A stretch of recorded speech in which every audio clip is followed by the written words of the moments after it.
क्या आपको भी लगता है that winning an argument is really important? Do you feel winning an argument is a part of your growth or part of your success? If yes, this video is for you. आजकल argument जीतने की हमारे दिमाग में एक necessity बन चुकी है.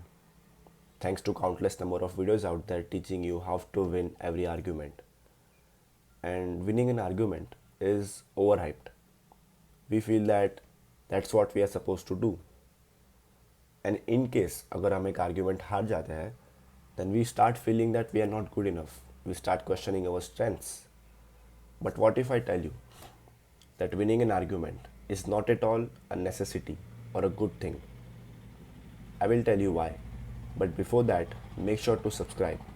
It really helps me and the channel grow.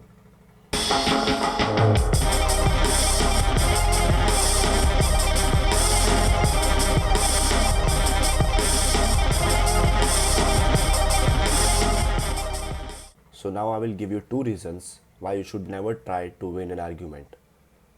सबसे पहले, आर्ग्यूमेंट जीतने के बाद भी ये साबित नहीं होता कि आप सही हो. You can win an argument and still be wrong. Secondly, even if you win, you come up empty-handed.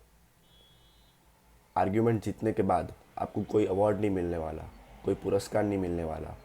You are just feeding your ego. So winning an argument is a losing game.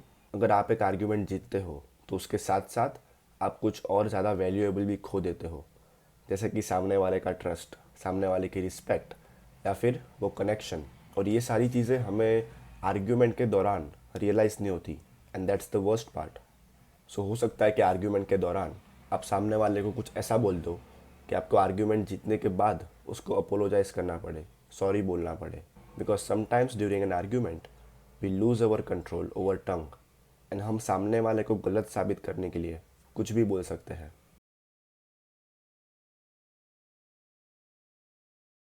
So just to satisfy your ego और सामने वाले को गलत prove करने के लिए आप उनके साथ अपनी रिलेशनशिप दाव पे लगाते हो. But for what? आर्ग्यूमेंट ख़त्म हो जाता है, कॉन्वर्जेशन ख़त्म हो जाता है और आप जीत भी जाते हो. कॉन्ग्रेचुलेशंस. बट अब आपने इन सारी चीज़ों से क्या गेन किया? You gain nothing but the same unresolved issue, hurt feelings and awkward silences. So in short, ये छोटी सी जीत जो आपको आर्ग्यूमेंट जीत के महसूस होती है वो बहुत ही छोटी है as compare to the long lasting damage जो आप आर्ग्यूमेंट करके उस रिलेशनशिप को देते हो. यानी कि आर्ग्यूमेंट जीतने के डिसएडवांटेजेस बहुत ज़्यादा है as compare to the advantages. अब ऐसा तो नहीं होगा कि आपकी लाइफ में ज़ीरो आर्ग्यूमेंट्स होंगे. अगर आप एक रिलेशनशिप में हो किसी के भी साथ तो आर्ग्यूमेंट्स होना एक नॉर्मल सी चीज़ है. अब मैं यहाँ पे सिर्फ गर्लफ्रेंड बॉयफ्रेंड वाली रिलेशनशिप की बात नहीं कर रहा. I am talking about your relationship with every other individual, your parents, your grandparents, your relatives, your friends as well as your life partner. What we are trying to do here is change the way how we deal with an argument. Because if you keep trying to win every single argument, you are just going to degrade the quality of your relationships. जब आप एक argument में involve होते हो, you lose your peace of mind. Because during an argument, you are giving a piece of yourself to that other person. जब आप एक argument में engage होते हो तो आप सामने वाले को power देते हो कि अब तू decide करेगा कि argument के बाद मैं कैसा feel करूँगा. Additionally to this, you are giving out your energy, you are giving out your efforts by getting engaged in something that does not even matter. So winning an argument may feed your ego, but it will still leave you hungry. And that's why I care enough about you to tell you never win an argument. Period. Now that you believe why you should never try to win an argument, let me tell you what to do instead. The first thing that you need to understand is that हर एक argument एक window होती है सामने वाले के struggle को देखने की. Now let's understand this. हर एक डिफ़िकल्ट कॉन्वर्जेशन या फिर हर एक आर्ग्यूमेंट में एक ऐसा पॉइंट आएगा जब आप या फिर सामने वाला अपनी बातों को ठीक से एक्सप्रेस नहीं कर पा रहा, या फिर हो सकता है कभी कभी आपका मूड ख़राब हो, या फिर सामने वाला आपकी बातों को कोई गलत वे में ले ले. और यही छोटी छोटी मिसअंडरस्टैंडिंग मिल के बनाती है एक कम्युनिकेशन बैरियर जो आगे जाके एक आर्ग्यूमेंट बन जाता है.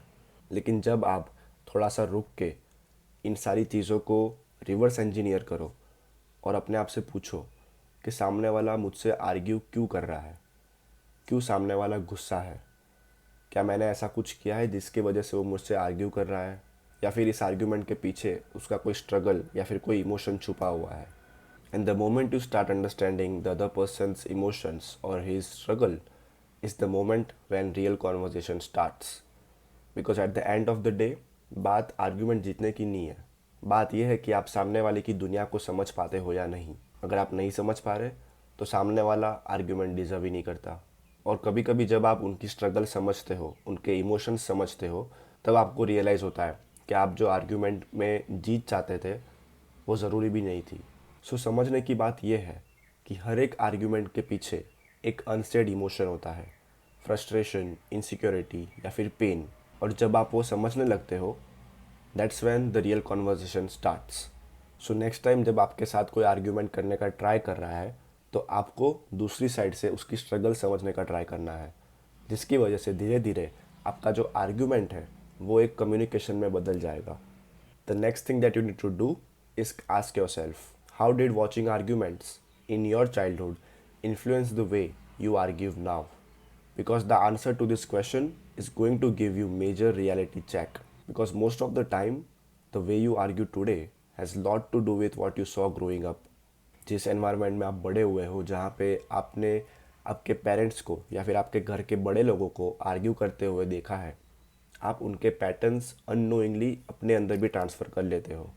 If your parents used yelling and aggression to prove their point, then deep down your mind also starts thinking that this is the way things get done. And even if you know consciously that it's not the best way, you still catch yourself reacting the same way because that's what your brain has learned as normal.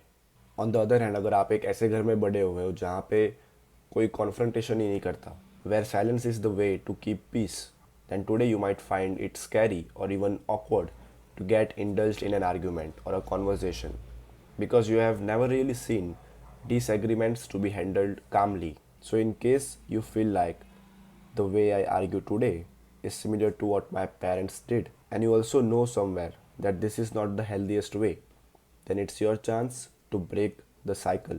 Stop arguing like the people you saw growing up. Stop treating arguments as something to win and start seeing them as an opportunity to understand. Because when you stop reacting and start listening, that's when you understand the human behind the words. अपने सामने वाले इंसान से connect करने का एक discipline बनाओ. And even if you fail at it sometimes, it's okay. Failures in communication are not the end, they are just the feedbacks. So treat your failures as a stepping stone. You should try to handle each conversation better than the last one.